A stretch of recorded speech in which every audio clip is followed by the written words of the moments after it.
Today, I want to talk about Batman Endgame.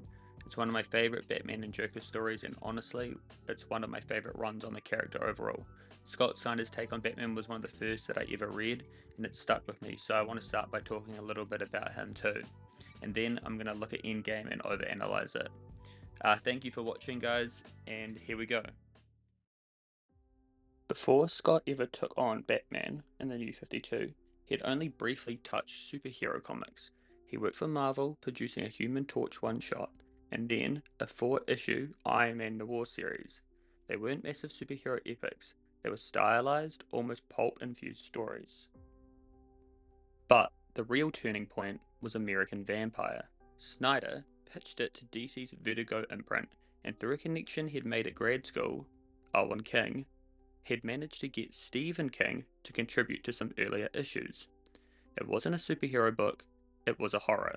It was about legacy, reinvention, generational myth, monsters evolving across America, and that's important.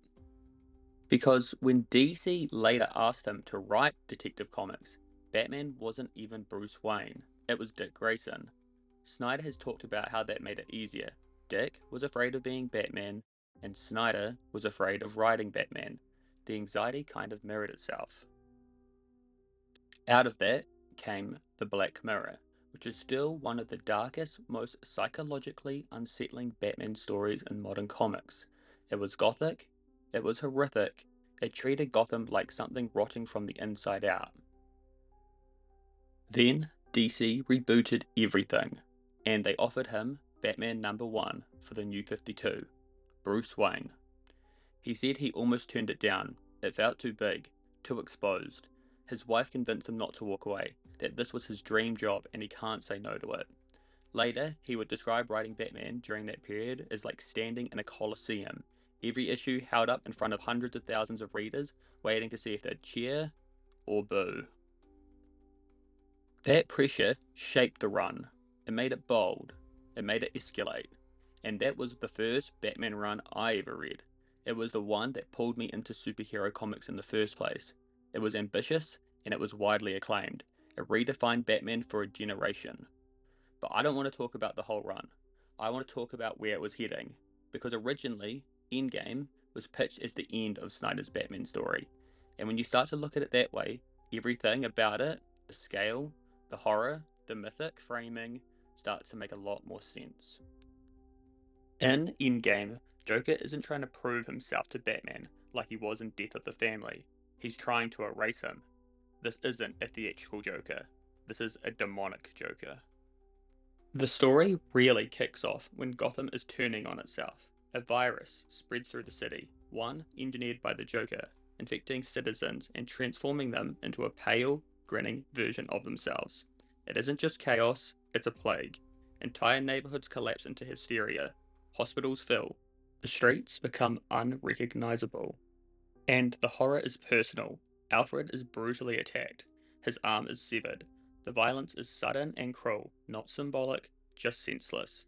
The kind of cruelty that feels less like a game and more like a punishment. As Batman searches for a cure, it's revealed something stranger. Joker appears unchanged by time. It hints that he's been part of Gotham for centuries, that he's always been there, watching, waiting. The suggestion hangs over the story like a curse. What if the Joker doesn't age? What if he can't die? As the infection spreads, even Gotham's villains recognize the scale of the threat. Killer Croc, Penguin, Bane, enemies who would normally thrive in chaos, now align with Batman, not out of loyalty, but fear. The monster has grown too large. The search for answers leads beneath Gotham, into the oldest foundation. Joker claims the source of his longevity lies in a mysterious substance hidden in the city's depths. Something ancient, something regenerative. Batman refuses to believe him, but even doubt feels unstable now. Everything escalates, downward, literally, into a cave. Batman and Joker's final confrontation isn't grand. It's brutal, intimate, desperate. No speeches about destiny, no triumph declaration. Just two figures, locked in a fight that feels inevitable. Above them, the cave collapses. They fall together into darkness, and for a moment, Gotham believes they're both dead. If you look at this cover by Greg Capullo, it is very deliberately parodying St. George and the Dragon with Batman and the Joker. In this cover, Batman is posed as a mythic knight. The stance, the framing. The Joker is depicted as the monster he is, wrapping around Batman, about to take a stab but still smiling. This cover mirrors the classic image of St. George slaying the dragon, and I don't think that's accidental.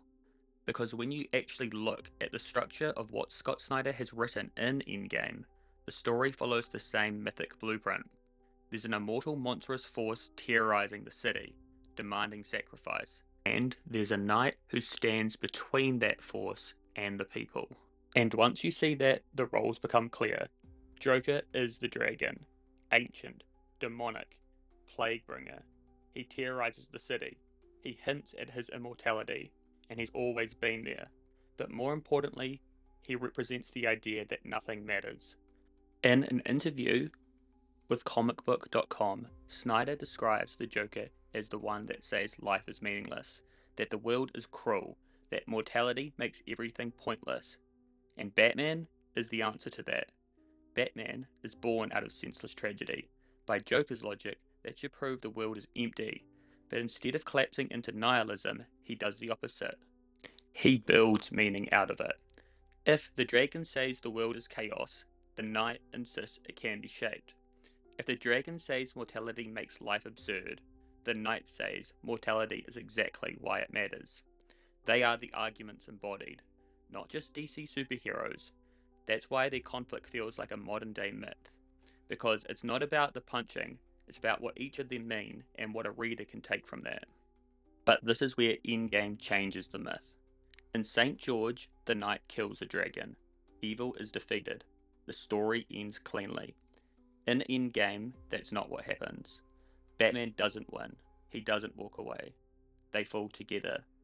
They're opposites, but they're bound. Not in a sentimental way, in a mythic, tragic way. At the end of Endgame, Alfred says something important.